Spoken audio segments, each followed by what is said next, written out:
my name's Pedro. I'm from 25th Brigade. I'm a drone engineer. I'm Michael. I'm also with the 25th engineer. With the current conflict, we had a lot of drones, Russian drones flying over us.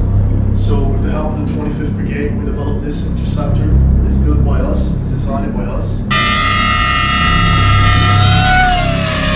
had a very close call with a very good group of civilians near us, and that made me and my team design this kind of interception against these kind of drones.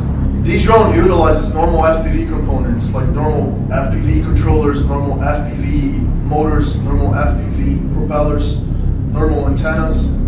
It's basically a quad redesigned for our purpose of hunting the drones that terrorize us every night.